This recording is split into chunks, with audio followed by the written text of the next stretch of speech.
Welcome back to the Chasing Happiness podcast, an honest podcast about finding happiness, what it really means, and the process of getting there. My name is Crystal, and today I'm joined by Puja Aggarwal, and I'm pretty sure I probably messed that up, but she will correct me if I got it wrong. She is a neurologist and a certified burnout and stress management coach, and we have so many things to talk about. But before we get into all of that, Puja, for everyone who is listening who doesn't know you, do you want to give yourself a brief introduction? Yes, hello everyone. I am Puja Aggarwal. I am a neurologist or a brain doctor. I'm a neuroscientist, and I'm also a certified life coach. I coach female professionals on burnout and stress reduction or stress management. And, I get often asked, why am I doing this? You're a doctor, you're a brain doctor, why are you being a coach? And the reason that I like to coach female professionals or to coach in general is that I myself experienced burnout a few years ago as a physician. And it was such an intense situation and feeling. And a lot of people don't know what burnout is. You may be experiencing it, but you don't actually know what it is. So I'm going to go through and tell you my story. So Yeah. I was a neurologist. I was working 60 to 70 hours a week.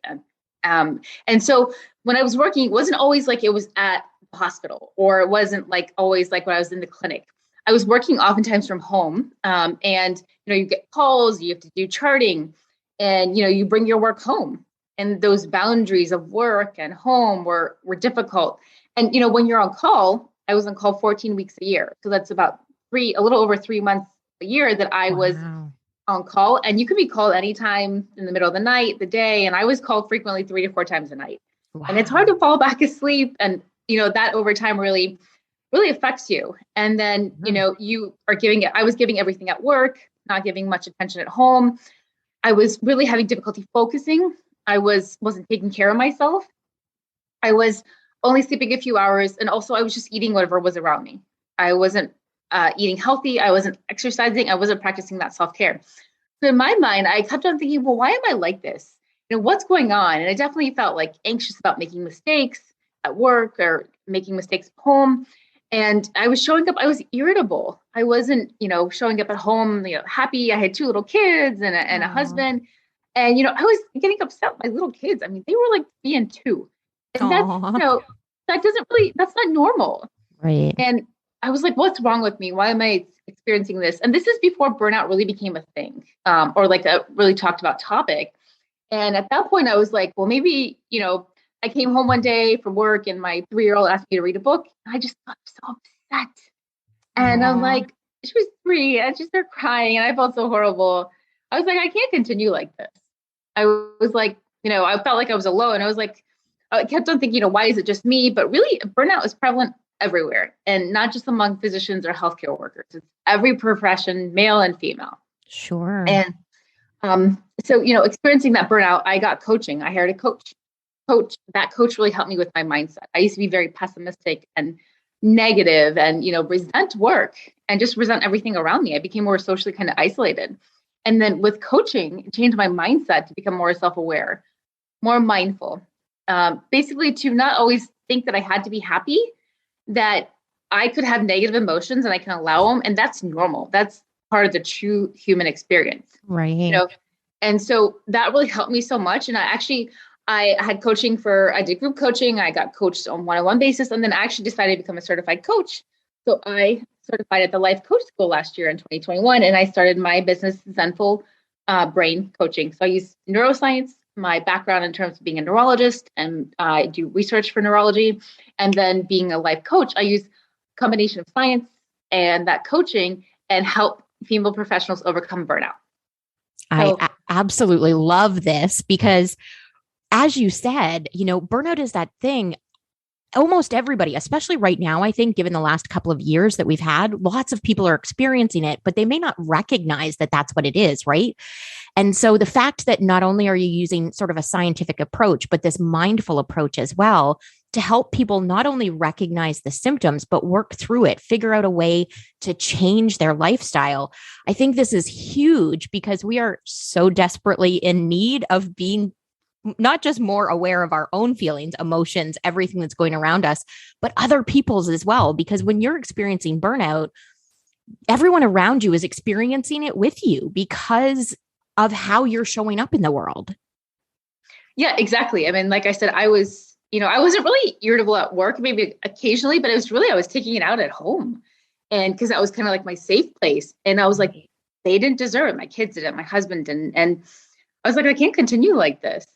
And, really, like you said, over the last 2 years with the pandemic, burnout has become so prevalent. People are trying to figure out schooling for kids. They're trying to figure out, if they don't have a job, where their next job is going to come from, where money's going to come from, but Right. housing and all of that. And, you know, really recognizing that you have burnout, if you have the means and getting help is very important. Yes, absolutely. And being able to recognize, regardless of sort of circumstance, that there is something going on, I think, because especially over the last 2 years, I know personally, based on not just my clients, but my friends, my family, people are just trying to survive each day. They have this mindset of, I just need to get through the day. And then I'll go home and I'll turn on the TV and I'll take a deep breath. And then it all starts again the next day. And so we haven't collectively had this sort of sigh of relief yet. And we all need it. Yeah, I mean, exactly. So, burnout is a term that was coined in the 1970s. I forget the exact person who coined it, but it was really recently, it was studied more so by a researcher in New York named Christina Maslach.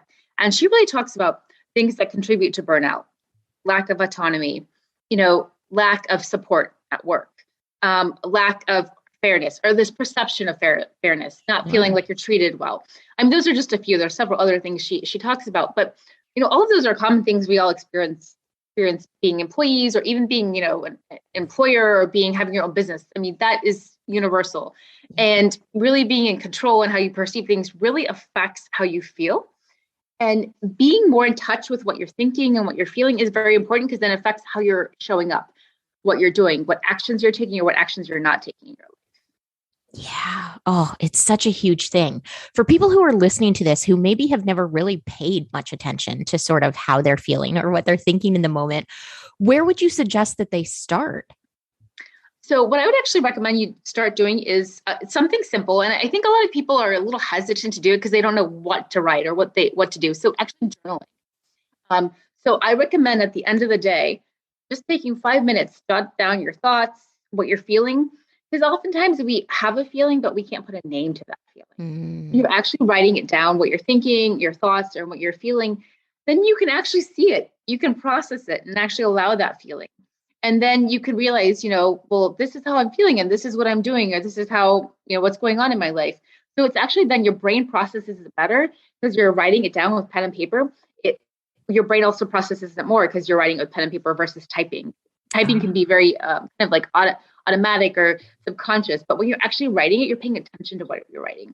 Then you're actually seeing it, you're processing it, and then you can allow that feeling, and you can kind of, let it all out, even if it's in a private journal, and that really helps. So I recommend 5 minutes of journaling a day to really process your thoughts, your feelings, and really recognize what you're going through. I love that. And for people who are listening, I would add the suggestion of don't judge what you're writing, because I know for me personally in my journaling experience at the very beginning, a lot of it was, well, I can't write that because I shouldn't be thinking that. And the whole point is to just get it out of your head. There is no right or wrong. It just is what it is, because as human beings, we have complex emotions and sometimes they don't make sense. And so you just have to get it out of your head. Yeah, exactly. There's no judgment zone. It's whatever you want to write down whenever. And it's just, you'll feel better after journaling. You'll have it written down and it will make you overall feel better. Oh, I love this. Absolutely love this. I do want to know though, because you talked about your personal experience. Obviously, this is sort of, you've, sort of become a coach throughout this whole COVID experience as well. You do work in the medical field. How have you been coping over the last couple of years? I think in the beginning, it was a little difficult. I had 2 little kids. I was doing virtual schooling. I was doing remote work. And, that was a little difficult. I managed. And then I decided I cannot have my kids at home for virtual schooling. They need to go to school. And then I actually, during COVID, started working in the hospitals, and then, seeing COVID patients was a part of it. And, I'm not the normal physician because I wasn't doing full-time work in the hospital.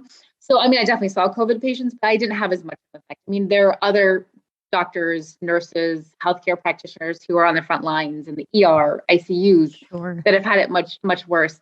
So my experience is very different. But I mean, I'm coping with, self-care, journaling, meditation, practicing that mindfulness and self-coaching. I do a lot of self-coaching and I do thought downloads. And thought downloads could be in the form of journaling or just in my mind, thinking, well, this is what I'm thinking and this is what I'm feeling. And then I kind of recognize it more also. So a lot of that self-coaching and those other things that really help me. I love that. And I love sort of the downloading because I actually yesterday was very stressed out about a lot of things that are going on in the world. And I literally spent 2 hours. I penciled it into my day timer and I was like, I am going to spend 2 hours just downloading everything that I'm thinking about and writing it out and just like getting it out of my head for a little while. And I think it's so important because what happens, I know for me personally, is I sit with it in my head and then I continue the neurology of it all. It just is like I go down the spiral, right? And so you go to thought after thought after thought, and it never ends if you don't get it out. Yeah, exactly. So it's kind of like our brains tend to dwell on the negative. So it's, there are neural pathways in our brain that are so wired for negativity that when we are perpetually ruminating about things, that's just the way that we go. And the more you do it, the more it happens. So they often say when all you see is negative things, that's all you're ever going to pick up. Right. And our brains are so wired for that. And, that is, people can choose to do that or they may not, but that doesn't help you in the end. Ruminating about it, you're wasting time thinking about things. You can't change certain external circumstances. Right. It's really how you think about things and how you react, how you're feeling about it, and how you're showing up. Oh, I love this conversation. I love this conversation.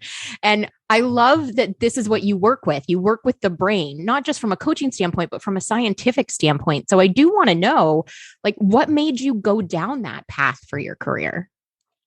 So as a neurologist or with the brain, so I was a first year medical student and I, at that point, you don't really know what you want to do. I was just exploring. And so we had a neuroscience class. It was first year medical school. And this may sound odd to people, but, there are people who donate their brains for science, medical science for dissection. I dissected the brain. And I really liked, the brain. There are so many pathways in the brain that control thinking, your movement, coordination, and how you feel, or the amygdala. So actually seeing it and dissecting it and seeing all the pathways and relating it to the function in your body, I loved that. It was so fascinating to me. And I loved my neuroscience teacher. And to be honest, I really forget her name now because this was like 15 years ago, which I feel bad saying that. But she was really pivotal in making me choose neurology. And then just as I went through medical school, I'm like, I did neurology rotations, seeing patients. I was like, this is what I want to do. I love that. I love that so much because one, now I'm just sitting here picturing like dissecting a brain because I never did that in school. I took psychology, but I didn't do the neuro part of psychology. I did the social part of psychology. And my best friend actually did what you did. She did the neural part and she followed that pathway. So she used to dissect brains and we would have conversations about it. And so now I'm just picturing like dissecting a brain and what it would look like under a microscope. And this is like super fascinating to me personally, maybe not to all of the listeners, but I love that that's kind of why you chose the path that you chose, because I think there's something really fascinating about this thing that controls us.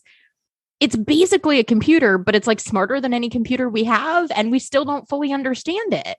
Yeah, I was just about to say that. We know a lot about the brain, but we don't know a lot about the brain. There are so many parts of it that we don't know about. What do they do? What's the function? And right now there's a big wave in neuroscience to use something called functional MRI to actually look at our brain and have people under an MRI and doing certain things and seeing where different parts of the brain are lighting up. And so really right now, we're just on the verge of all these different things in neuro research that are just so interesting. That, it just makes me even more excited about neurology and neuroscience. I'm so excited too. And now that you've said that, now I'm going to probably spend an hour tonight online looking to see if any of those studies are happening here in Canada that I can take part in, because I'm just like totally fascinated by all of this. Yeah, actually, there have been studies about burnout and your brain and what it actually does to your brain. So there is a certain part of the brain called the amygdala. It's like our emotional center, how we react. It controls our flight or fight response. And so when we actually have chronic burnout, it actually leads to structural changes in that part of the brain, the amygdala. It becomes enlarged. And so when the amygdala becomes enlarged, that is actually not good for your brain. You're more reactional, you are more emotional, and you don't have better control of your how you're reacting or how you're showing up and your feelings. You're more reactive. And so, I mean, that's just one thing that it does. There are several other things that burnout does to the brain, but it's just so interesting what it does, burnout. And such a fascinating thing for us to finally be at the place where we're starting to understand it and be able to research it so that we can learn better. I'm so fascinated, not just by the field, but by like all of this stuff. Cause I still cannot get over the fact that it literally controls everything. Like even when you're sleeping, your brain is doing things. You just don't know that it's doing things. Definitely. I mean, people think, oh, you're sleeping, your brain is not active, but it's so active. I mean, and they think that your body, you also move your eyes during, it's called REM sleep or rapid eye movement sleep. So your body's functioning. There's a lot going on in that brain of yours. Oh, yes. I love this. I love this conversation. I adore you. I could talk about the brain forever, but I don't want to bore everybody because not everybody finds it as fascinating as we do. So I do want to ask you a few questions because typically I'll ask a few questions of the people who come on the podcast. So the first question is, what inspires you? I would say my passion for coaching inspires me. I have, been a neurologist, I'm a neuroscientist, I do research, and I love all of that. And I love seeing patients, but the passion that I have for coaching and for helping others, because I experience burnout, is my true passion. When I help my clients experience breakthroughs, change their lives, and, I'm helping them, but they're doing the work, the clients. So seeing that change or that transformation to making themselves a priority, to taking care of themselves, to setting boundaries, to really realizing that they don't have to continue in that cycle of burnout. That's really what gives me satisfaction and happiness. And, I had a client recently who, she's a physician. She's talking about how she keeps on saying yes to all these different committees and then she's not taking care of herself. She's not spending time with her family. And I helped her. I mean, she actually started to think, well, I don't need to be in all these committees. They're not helping me. And so she cut them down by half. Aww. She gained 2 to 3 hours of her life back to spend with her kids. That to me was truly so satisfying. It created so much happiness for me and for her. I was just like, I love doing this. That's huge. And I love that because it's so important. And I think, in a lot of ways, coaching sort of gets this bad rap on the internet. And I think it's a shame because there is such power in helping someone else transform their life because you've been through that experience and you can hold their hand, you can guide them, none of us have an owner's manual, right? There's not this book that says, here's how you function. So if you can have that little bit of help, it is so important. So I love that answer. Thank you for that. The next question is, if you could have a conversation with anyone, who would it be and why?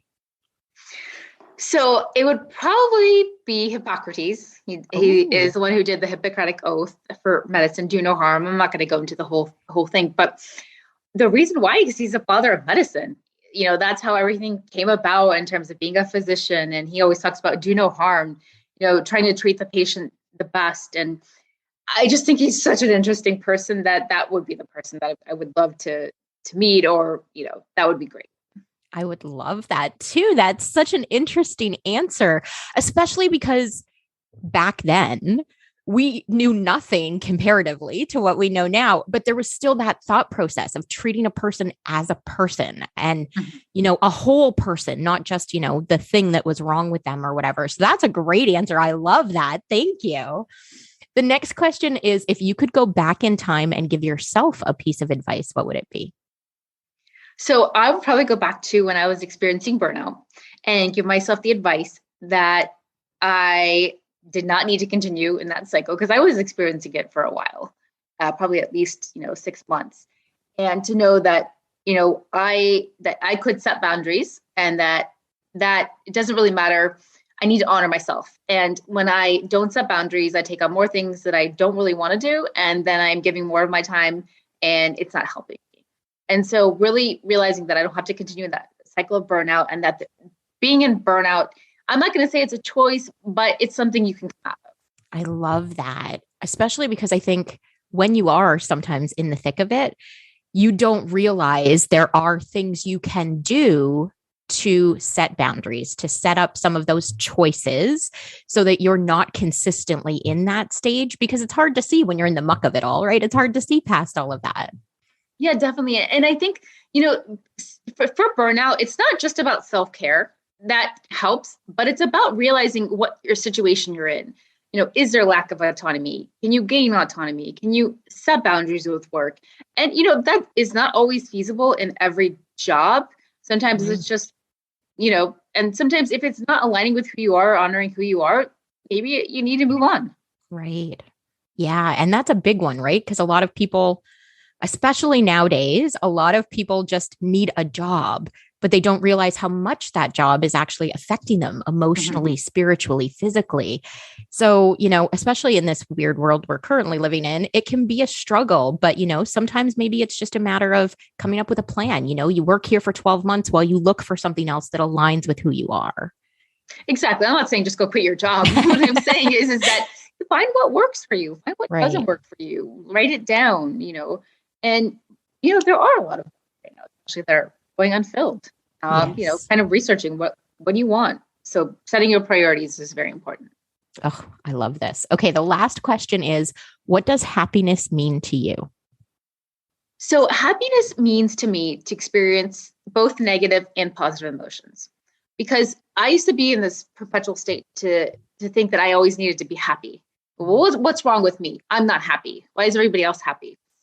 But I think I was so wrong, because really the true human experience to have negative emotions, allow those, and to have positive emotions and allow those. And when we do that, then we're not chasing that illusion of always being happy. And our feelings are so fleeting. I mean, they can change quickly. You could be happy, you could be sad, something could happen. And that's just a part of life. And if we always were happy, we would never know what being disappointed is, being angry, being hurt. And, that is a true human experience, having the whole gamut of emotions. Yes, I love this. And it reminds me of a quote, one of my favorite quotes, and I don't even remember where I heard it or who gave it to me, but it's something like, feelings are like friends and visitors. You should let them come and go freely rather than hold on to them. And it's so true, because we do try so hard, especially when we get that like positive feeling or that happy feeling, to like cling to it because we know the sadness or whatever is around the corner and we don't really want to have to face that. Whereas if we just let things flow in and out, we would be much better at functioning in the world. Yes, exactly. Letting your feelings ebb and flow is a part of life, and they will change. Yes, absolutely. Oh, I love this. This has been a great conversation, and I want to offer you any research you do in the future, anything that you're working on. If you want to come back, I am 100% happy to have you come back, because I could talk about the brain and neurology and the whole business of it all forever with you. So thank you so much. For people who are listening, if they want to follow you or work with you or get in touch with you, what's the best way for them to do that? So they can actually go to my website. It's www.zenfulbrain.com. That's ZENFULBRAIN.com. And they can actually schedule a free discovery session on there. And then I'm also on Instagram. It's at ZenfulBrainOfficial. Perfect. And for everyone listening, I will, of course, put in the show notes all of the links, not only so that you can follow Puja online, but you can get in touch. You can, figure out where she is in the world, what she's doing, what's going on, maybe even get as crazy about neurology as we are today, whatever works for you. Thank you so much, Puja. This has been absolutely amazing. I am so glad we were able to sit down and chat today. Yeah, thank you so much for having me as a guest. I've been looking forward to doing this on your podcast for a while.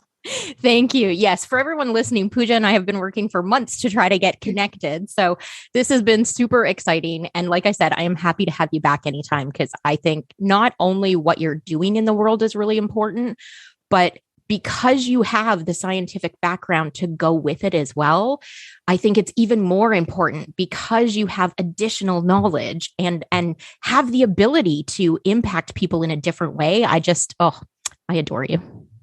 Oh, thanks. Yes, definitely. Anytime you can come back. Thank you so much. Thank you for everyone listening. If you found this conversation helpful, interesting, or just something worth listening to, feel free to share it with somebody else who you think might enjoy it as well. Again, I will put in the show notes all of the links so that you can follow Puja and get in touch as well. I appreciate you guys coming back week after week to listen to the podcast so that I can keep having amazing conversations like this because I love what I do. And I get to do it because you keep coming back. So thank you so much for listening. Have a great week. We will chat with you next week. Bye for now.